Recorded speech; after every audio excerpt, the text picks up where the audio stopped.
अस्सलाम वालेकुम। आज हम एक ऐसे रास्ते की बात करने वाले हैं जो आप जानते हैं सिर्फ कोई पुरानी रिवायत नहीं है, बल्कि ये इस दुनिया और आखिरत दोनों में कामयाबी की असल चाबी है।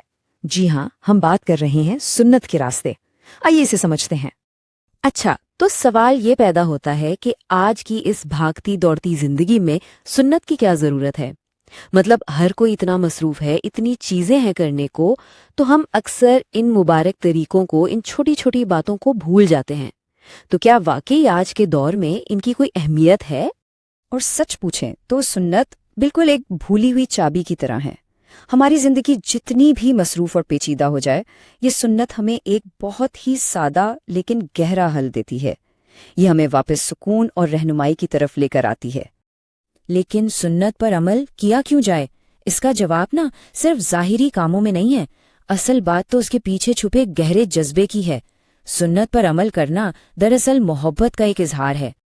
और उसकी गहराई का अंदाज़ा नबी अकरम सल्लल्लाहु अलैहि वसल्लम के इस फरमान से होता है, जिसने मेरी सुन्नत पर अमल किया उसने मुझसे मोहब्बत की। यानी सुन्नत की पैरवी करना मोहब्बत का सबसे सच्चा और सबसे अमली सबूत है।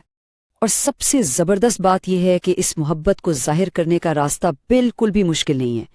छोटे छोटे बिल्कुल आम से काम, लेकिन उनके अंदर इतना बड़ा अजर, इतना रूहानी वजन छुपा है। ये वो सादा सी आदतें हैं जो अल्लाह की रहमत के दरवाजे खोल देती हैं।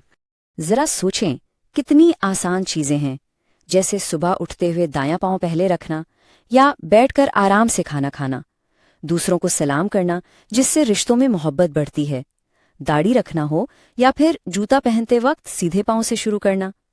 ये सब इतने छोटे छोटे काम हैं जो हमारी रोजमर्रा जिंदगी का हिस्सा बन सकते हैं, है ना? और सबसे खूबसूरत बात यही है, ये जो हमें बज़ाहिर मामूली से काम लगते हैं ना, ये अल्लाह ताला को बेहद पसंद है। इन्हीं छोटे छोटे आमाल में अल्लाह की मोहब्बत और उसकी खुशी हासिल करने की ताकत छुपी हुई है।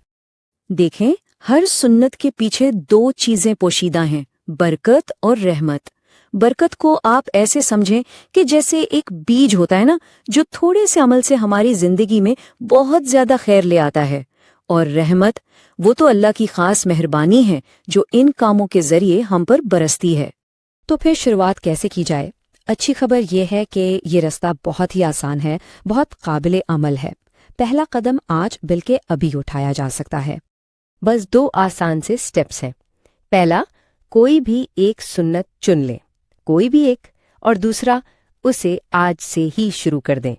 बस इस तरह ये सफ़र कभी भी भारी महसूस नहीं होगा। क्योंकि ये हमेशा याद रखने की बात है कि कोई भी बड़ा रूहानी सफ़र हमेशा एक छोटे लेकिन सच्चे दिल से किए गए अमल से ही शुरू होता है। असल चीज़ नियत और पहला कदम उठाना है। तो आखिर में ये सवाल खुद से पूछने का है कि वो कौन सी एक सुन्नत है जिसे आज से अपनाया जा सकता है। ये एक ज़ाती सवाल है और इसका जवाब हमारे अमल में ही छुपा है।